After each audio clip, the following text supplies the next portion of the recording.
Maaf sama saya yang tanggung jawab sini. Iya, silakan. Saya yang tanggung jawab, istri saya dipegang-pegang. Bapak diam, saya korbannya, diam. Salam Pancasila dan salam penegakan hukum. Cukup menarik di Madiun ada kasat lantas yang marah terhadap wartawan oknum yang kebetulan secara tidak sengaja menyentuh istrinya ketika acara 17 Agustus di daerah Madiun. Cukup menariknya adalah kemudian terjadi saling marah dan terjadilah pertengkaran dan di video lagi dan kemudian disebarkan untuk kita semua tonton. Poin pertama dari Rumah Pancasila adalah bahwa sebagai aparatur penegak hukum, apalagi polisi, maka kita wajib untuk memberikan contoh. Ketika diduga terjadi pelanggaran hukum yang mencoreng harkat, martabat, atau diri kita, tidak perlu dengan ngotot marah, tetapi bisa ditempuh jalur hukum secara baik sehingga masyarakat juga mencontoh. Ini poin pertama. Poin yang kedua, Rumah Pancasila ingin menyampaikan kepada kita semua untuk jangan mencampuri urusan orang lain, apalagi membuat situasi menjadi panas.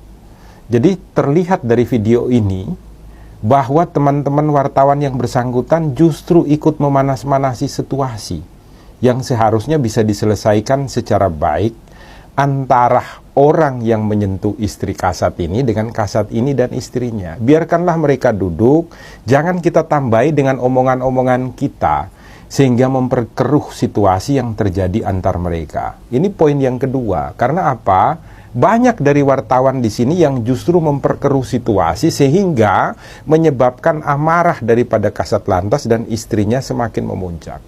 Poin yang ketiga, terlihat benar bahwa orang yang menyentuh istri daripada kasat lantas ini tidak sengaja. Terlihat dari mukanya yang kelihatan kebingungan juga di dalam situasi macam itu. Dan dia sendiri sebenarnya sudah ingin meminta maaf. Seharusnya dibawa di ruang tertutup yang adanya hanya mereka bertiga, kemudian biar mereka selesaikan secara baik-baik. Ingat baik-baik loh. Jangan sampai kita semua itu justru hadir untuk memicu orang-orang di dalam rumah Indonesia ini saling bertengkar satu dengan yang lain. Kasihan dong.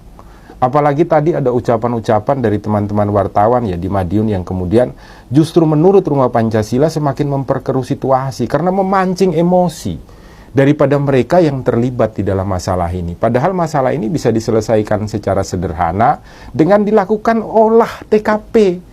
Kenapa sampai Anda menyentuh tadi? Oh tadi posisinya saya seperti ini mau jatuh, saya menyentuh di sini tidak bisa, saya sentuhnya di sini. Ini ada penjelasannya juga dan saya sudah nonton. Tetapi kalau tidak diperkeruh oleh kita-kita yang ada di samping-samping ini tidak jadi masalah sebenarnya. Ingat baik-baik loh. Masalah yang paling banyak timbul di dalam ruang publik itu adalah masalah yang bukan disebabkan oleh mereka yang terlibat di dalam sebuah kejadian, tetapi justru diperkeruh oleh kita yang berada di luar kejadian tersebut. Dengan apa? Dengan tutur kata kita, dengan ucapan kita, dengan tindakan kita, yang justru membawa mereka semakin berseteruh satu dengan yang lain. Nilai-nilai Pancasila mengajarkan kita justru seharusnya hadir sebagai pendamai, sebagai orang-orang yang mampu bijak. Untuk apa? Untuk membimbing mereka yang bersengketa ini menyelesaikan masalahnya secara baik dan kekeluargaan. Ini merupakan fenomena terbaik bagi kita untuk mengoreksi diri kita semua. Polisinya harus mengoreksi diri, wartawannya harus mengoreksi diri, netizen yang ada di Indonesia juga harus mengoreksi diri, Rumah Pancasila juga harus mengoreksi setiap ucapan-ucapan dan pendapat-pendapat hukumnya. Sehingga apa? Sehingga membuat Rumah Indonesia menjadi tempat yang nyaman, tentram, aman bagi kita semua ketika hidup bersama. Makanya jangan lupa buka mata, buka telinga, buka hati.